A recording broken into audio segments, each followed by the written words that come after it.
What is good people? You are now listening to the At the Plate podcast with Danny Foxworth, and I'm your humble narrator, Danny Foxworth. Pitchers and catchers are reporting next week, and to say that I'm excited about that would be a gross understatement. But enough about that. I got a guest in the building this evening. He is the host of Beyond the Arc with Brandon Slivers. I had the pleasure of chopping it up with him over the weekend, and we had some vittles, shared some ideas, and now I got him in the building with me, and we talking baseball. Former Charleston Low-Gator ball boy, Charleston, South Carolina's own. Give it up for Brandon Slivers. He's in the building. What's good, bro? Man, I'm excited to be here, man. I appreciate it. Absolutely. Man, so just getting us starting off, we'll talk about Beyond the Arc with Brandon Slivers. What was the reason, the impetus behind you putting the podcast together? Yeah, so I've got like a business management type background, and during the pandemic, I was doing some consulting for small businesses and was really looking to help specifically like Black-owned businesses here in the Low Country. Mm-hmm. And at the same time, I got the news that the Charleston Chronicle was closing, which is the longtime Black newspaper here in Charleston. And so I was trying to reach out to help them. I connected with someone else locally here in media, and that didn't end up working out. But then through connecting with some people trying to save the Chronicle, I was like, man, we're all like-minded, and Charleston needs Black media. So we decided to start our own thing in the People's Beat. And I was supposed to initially be behind the scenes with that. But when you have a small crew, like everyone's got to do a little bit of everything. So they were like, all right, what kind of content do you feel comfortable talking about, creating? What do you got? So I was like, well, man, that, as you know, saying something publicly, speaking publicly, putting yourself out there, that really narrows down your boldness. But I was like, man, I could probably talk about some sports. So got started with the podcast and eventually was able to shift to doing it solo, and here I am. Love it. And he puts out podcasts, new episodes every Mondays and bonus episodes on Fridays. It's in this riveting sports talk. He does sports picks on Fridays. Got a YouTube channel. You got to check that out. It's Beyond the Arc with Brandon Slivers. Subscribe. Stop playing yourself. Subscribe. And look at what, like, we got At the Plate, we got Beyond the Arc with Brandon Slivers. We got big things happening in the Low Country. I mean, look, he had me on his podcast last year to talk about the Charleston Low-Gators, and I mean, it's only right that I return the favor. So, amen. And I'm gonna keep going back to that. Well, Danny Foxworth will be returning soon. Yes, sir. Make that happen. Book it. So now you're starting in baseball. Like, what started your love for the sport? Well, I guess kind of like most little kids in the 90s, it was video games. The Ken Griffey Jr. baseball game, my cousin had it on Super Nintendo. Yeah. And I would tear that thing up whenever we would go visit him. I was all about Ken Griffey. Ken Griffey Jr. was just like the coolest dude in the world to me. 100%. The backwards hat, the swing. I mean, that swing. It don't even look real, his swing. So effortless with it. Yep. I still say it. No, go ahead. I said, if I still say it, had he not gotten injured, I truly believe he would have got the 800 home runs. Yes. And that's a real shame, because he was truly like one of the dudes from that era, one of the few who you didn't hear any of like the steroid anything around him. Mm-hmm. Just a dude with a sweet swing. Yeah. Now, that love of baseball carrying on to you hitching your wagon to a particular team. So, Los Doyers, LA Dodgers. Yes. Let's talk about that. How did you become a fan of the Dodgers, being in South Carolina? I know. This is kind of crazy. So, I mentioned my love for Griffey. That was real young. And I wasn't like super into baseball, but then I got super into baseball during the 98 home run race. Yeah. Like Sammy Sosa, he could do no wrong. Like I was all about the hop, skip, and the jump and hitting the thing when he touched home plate and everything. And so I was real into baseball for a little bit there, pulling for the Cubs.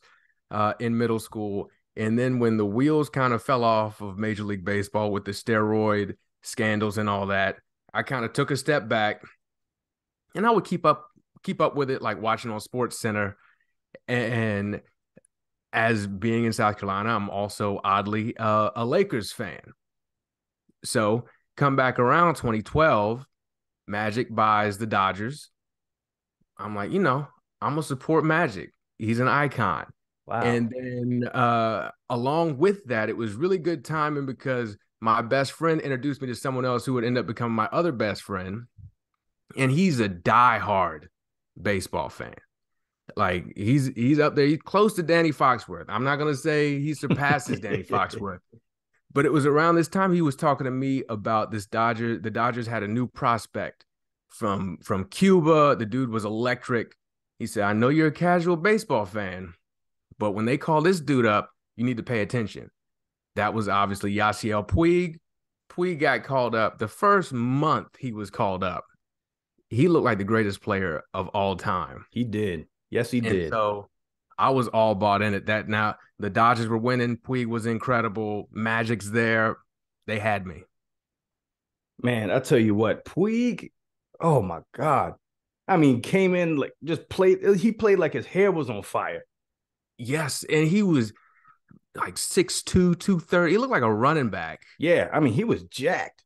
But he could run. We didn't always want him running the bases because that could get interesting.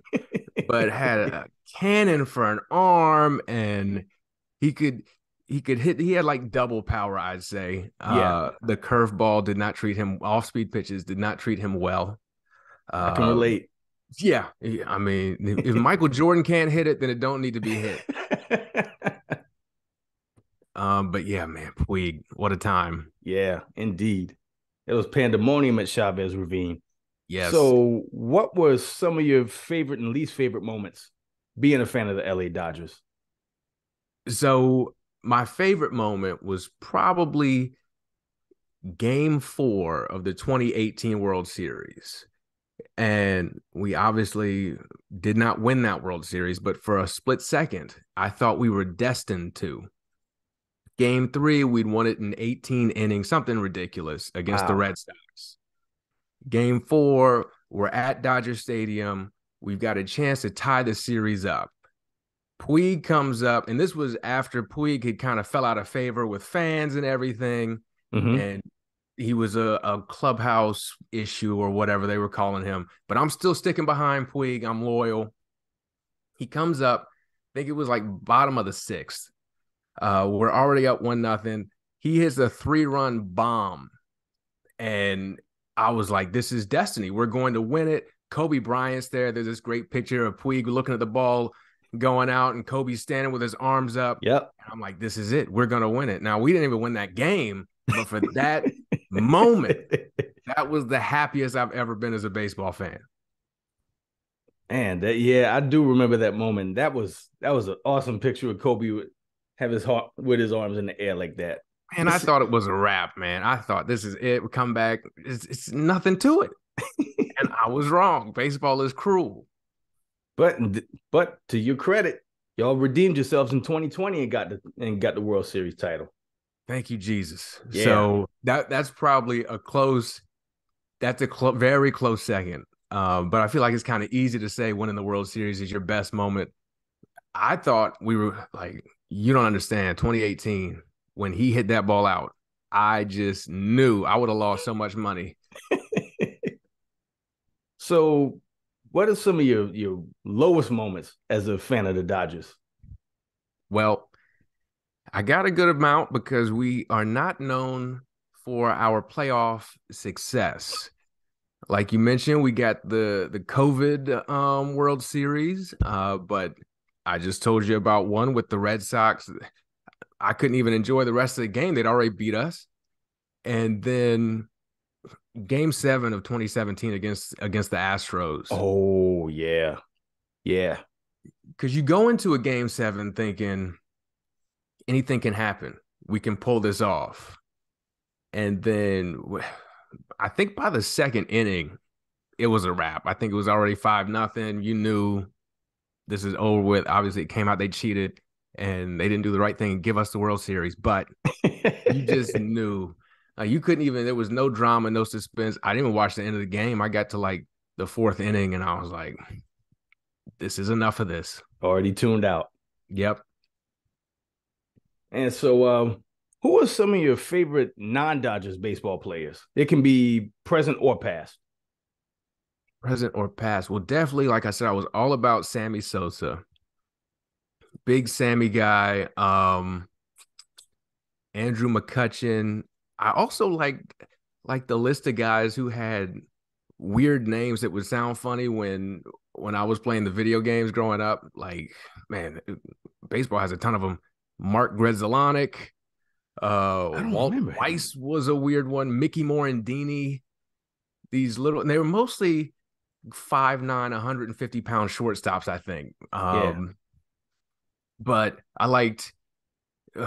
It's hard to say now because he was a Cardinals legend, but Albert Pujols, like he just was a machine. He was. So and yeah, McCutchen. I like Jazz Chisholm. I know people were upset he's on the cover of the baseball video game. I smiled so big when I saw that he got that cup. I love Jazz Chisholm. Which is wild because I mentioned my love for baseball came from video games. I don't even play video games anymore. But it was good to see him on the cover. I know obviously baseball purists wanted a better player, but I like the entertaining guys. Yeah. Even more than I like the guys with weird names. Like if you're entertaining, I'm there. I'm all about the bat flips and all that. Me too. Give me all of the bat flick. Him, Jazz Chisholm, and Tim Anderson. Tim Anderson, I don't even know if he likes watching baseball, but he can play the hell out the game. He does. I feel like I heard him in an interview call it boring, and he's just so cool. That's what baseball needs, more cool. I could not agree more. And so now the real reason why I got you here is because let's throw all the baseball stuff out of the way for a second. Okay. I got 5 pressing questions that I need to ask Brandon Slivers. Got you. The first and last questions are the same questions I ask every guest, and questions 2 through 4 are going to be 100% random. So, question number 1, and I know you've been dying to give the answer to this. What were the ideal items on Brandon Slivers' school lunch tray? Got you. So, for those of you who don't know, you probably figured out if you talked to me long enough, I'm an only child. So, as a result, I got to bring my lunch to school because there was only one lunch you had to make. So I was known as like the snack king, and for good reason. My favorite lunch that I would bring, I would show up with the Lunchables pizza. Mm-hmm. So it had like the 2 regular pizzas, and then it had the dessert pizza with the M&Ms. You had to have that. Yes. Incredible. Had like a chocolate sauce and M&Ms, and I would portion out my pepperoni. So I would have like one non-pepperoni and then like completely only pepperoni pizza because I love pepperoni. Mm-hmm. And I'd have my little dessert pizza, and then I'd have to have some Gushers. That would count as my fruit. Yes, was the Gushers. Good call. I think I might have diabetes, and then the Swiss roll cakes. You are speaking my language, Jack. Swiss roll cakes with a little squeeze it. Remember the squeezes back in the day? That's it. That's all you need. I'm lightweight ashamed that I get so giddy talking about school lunch, but I mean, look, it's something that everybody can relate to. And it was so good. I feel like the kids these days, they don't have the options like we have, because I don't know if it's more health conscious or what the parents are doing, but I feel like all the preservatives that I ate as a child are going to keep me here much longer, just because I'm going to be preserved like the Gushers were. Like, it's just like Chad Johnson with the McDonald's. Exactly. Chad Johnson, he couldn't be wrong about nutrition advice. Eat McDonald's every day. Exactly. He said it builds up a callus. Yeah. Well, exactly. I can't disagree with him. Question number 2. What would your walk-up music be if you were a baseball player? Oh, this is a real good question. So I think I'm going to have to go with either Man of the Year by Schoolboy Q, or All Eyes on Me by Tupac. Hey, come on now. I like that. I like those. Those are some 2 strong picks. I Very think I strong. saw you post something too about Juicy and California Love. Yeah. Those are overplayed. Yeah. Those guys got so much good music, especially Pac. He's got like, I feel like he just released another album last week. I don't know how he's doing it, but you're right. We didn't. Let's hang it up with the Juicy and the California. Let's give them a rest. Yeah. Once I got to the point where I'd be walking down downtown Charleston and I would see College of Charleston kids in their golf carts blasting California Love, I'm like, yeah, That's a it's wrap. time to cut it loose. Yes, Now, completely agree. question number 3. What scared the hell out of you as a child? Heights. Bird. Do not Heights. like heights. That's even. I've gotten better about it. But if God wanted me to be up height, if He wanted me to be up high, I feel like I'd have wings of some kind. So let me stay close. Like I just don't need to be off the ground. Yeah, that's a, I'll that's go a that's a shoot a pretty good layup, dunk it. rationale. Yeah, I'm just keep me here where I belong. Dig it. I tell you what scared the hell out of me as a child was the Thriller music video. Oh, Oh my God. that's To a good one. to this day, if I'm at my parents' house and it just so happens to come on, they're gonna laugh and point at me still at my big age. I'm trying to think if there's a movie or something that did that to me. I remember I couldn't make it through the phone call portion of Scream when I was little. Like the Really. initial phone call, I think it was Drew Barrymore Mm-hmm. gets killed right off the bat. They tried to play that. My mom wanted to watch it one Halloween. Tried to play it. No, no, thank you. I'm done. So I that feel and you. Heights, if you played that for me up high, that would have been it for me. We wouldn't be having this conversation. That's the double factor right there.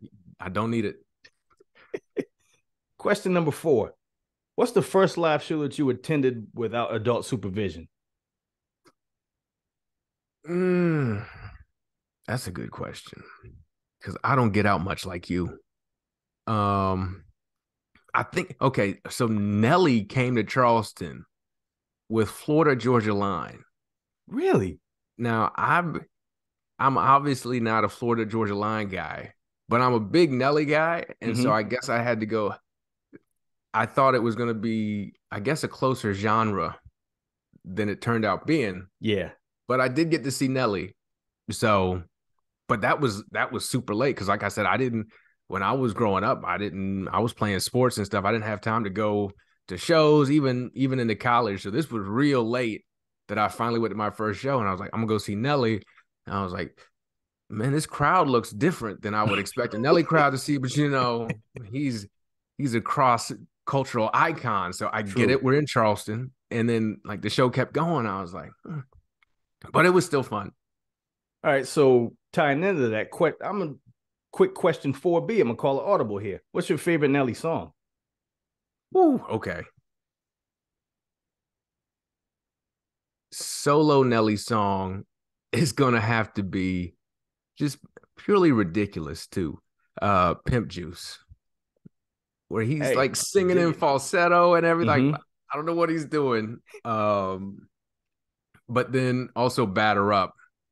But I Yeah. know he brings everyone in on that. But uh, Pimp Juice, I used to try to hit them high notes too. Oh, me It too. was it Me was ugly. too.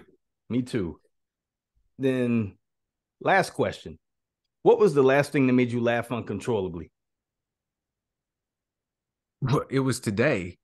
NBA trade deadlines today, and Pat Beverly for the Lakers was just posting yesterday about being reunited with D'Angelo Russell, and they got him out of here He with a gone. swiftness, and I couldn't be happier. But it was like, why would Pat Beverly think that he was untouchable for any reason? Oh man, I couldn't agree more. This is an anti Pat Bev podcast, And and that's the this only reason I came on. you really got to be a despicable human being for me to not like you. And I ever since he's sabotaged OKC's playoff chances, That's right. went right at Westbrook's knee and ended up tearing Westbrook's meniscus, and it was downhill. And we didn't make it out of that round against the Grizzlies. He's So just a ridiculous person in every way. yeah, So yeah, that wraps up the 5 questions. So is there anything that you want to plug or promote while you're here? Floor is Yes. yours. Yes. So please check me out. Like Danny was saying, Beyond the Arc with Brandon Silvers. Everywhere you listen to At the Plate with Danny Foxworth, you can listen to Beyond the Arc with Brandon Silvers. Check me out on Instagram at the Brandon Silvers. I post everything there from there. You'll be able to find me everywhere. And I'm gonna get Danny back on the show. If you feel like you know about sports, I want you on the show too, because my thought process is everybody's an expert. Love it. And I tell you, I got to get back on there soon because I had such a good time talking Low Gators basketball with you. Oh, Gators basketball. I didn't know you, because you mentioned you were going to start a podcast, and man, you got on that quick. So a Yeah. lot of people talk, but here we are. And so, yeah, we got to do something for baseball season too. Yeah. And I mean, pitchers and catchers reporting next week. And we're, I think, 49 days away from opening day. So Hey, in the we got to meantime get and in ready. between time, Yep, we got to get on it. So yeah, definitely. we'll make something happen. So if you're still listening, I greatly appreciate it. This is At the Plate with Danny Foxworth. Like, subscribe, download. And I tell you, I appreciate the positive feedback that I got from the previous episode. Shout out my dog Jameson Scott. Shout out Timothy from Seattle. I appreciate y'all more than I can tell y'all. Seriously, because this is a new experience for me, and I'm just learning as I go. And to get that positive feedback, that's an awesome feeling. Lets me know that I'm on the right track. So, with that being said, this has been another episode of At the Plate with Danny Foxworth. And until next time, y'all be good. 3 strikes.